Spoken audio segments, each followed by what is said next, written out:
Brent Rooker now joins us, All-Star Brent Rooker here on A's Cast Live. I don't know how much you followed the Summerlin South Little League and their deal, but we're honoring them down in Las Vegas tonight. I guess it just overtook the Valley. Everybody in Vegas loved it.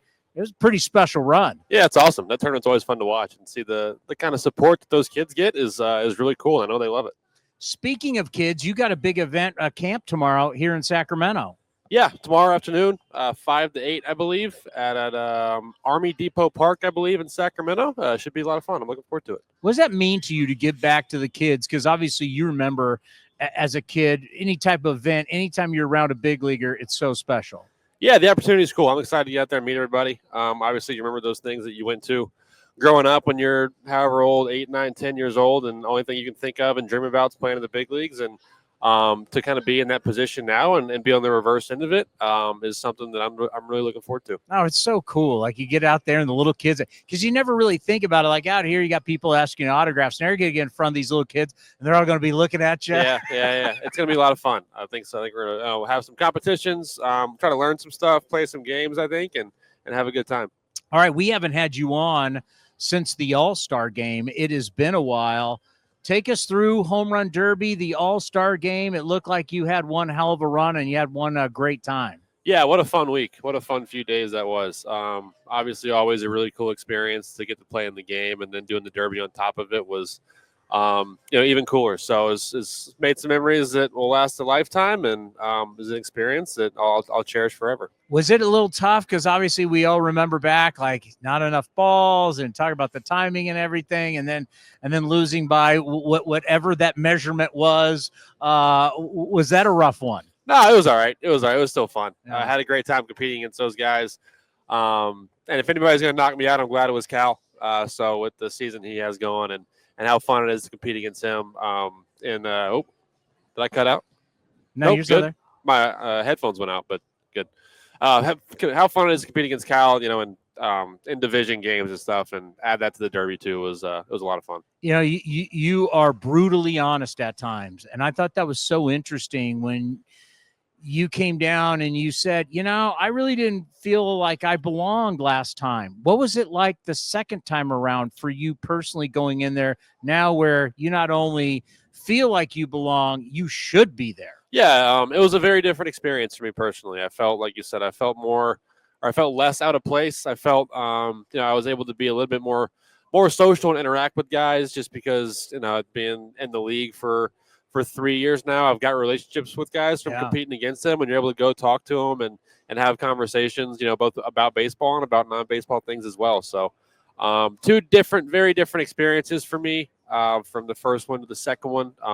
Neither one was, I'm not going to say there's one that's more special or more fun than the other because they're both very different, and I'll cherish both of them. But it was a unique experience for sure. You're very humble, but you got to admit this time around, like, everybody in the league, and just not when we're talking about players, it's media. It's like everybody now, they now know exactly who you are. Yeah, that's far different. Yes, it's very different, and my just the way I'm able to interact with people too, because I'm more comfortable in those scenarios and in those situations.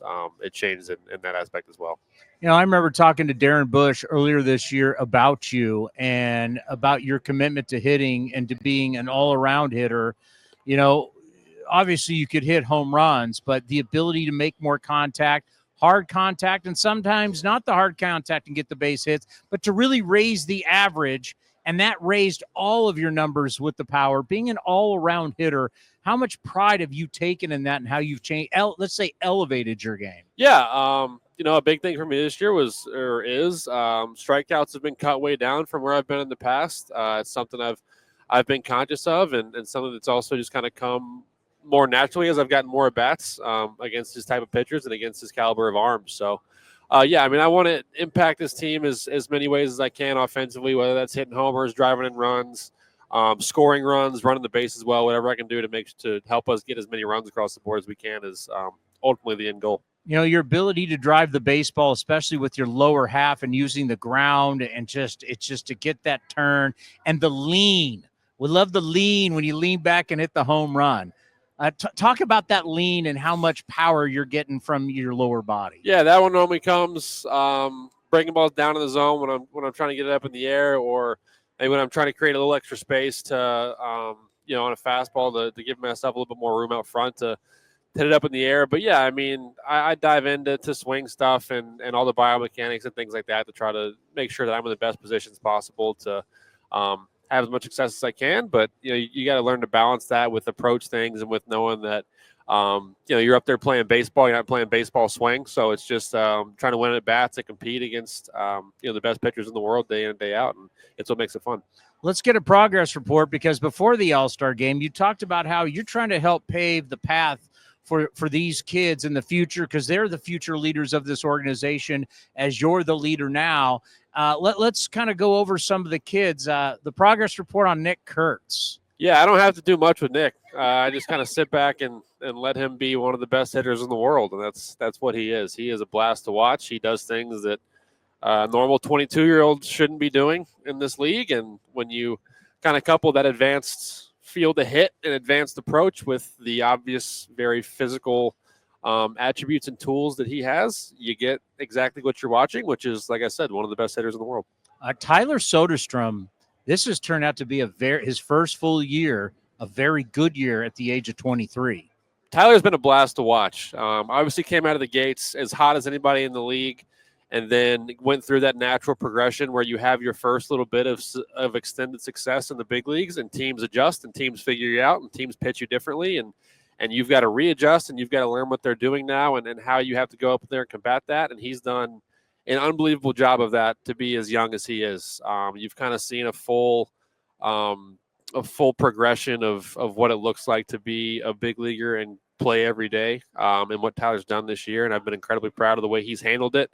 And I think you're seeing right now what he's been the last 2-3 weeks is a really, really, really good big league hitter at such a young age. So you've got the full scope of the whole experience of, like I said, a hot streak, the league adjusts, you go through a little down period, and then he is readjusted and he's come back doing what he did earlier in the year. And when you see that, when you see the ability to kind of come out of those tough periods, is when you kind of know a guy is going to stick and is going to have a lot of success for a long time. When you got guys that are struggling, when I think of a guy like Lawrence Butler, now Zach Geloff coming back up, trying to figure out, how do you help the young guys who are going through an extended period of struggle?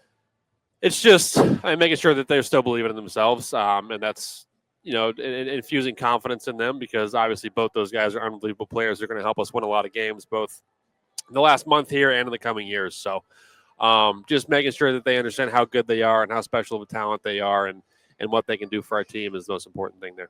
I'll end on this. One of the great shots from Home Run Derby is they pan the camera over to your wife. She was holding one of your baby girls, had the other girl next to her, and I'm like, priceless moments. They probably won't remember, but that will always be on camera forever.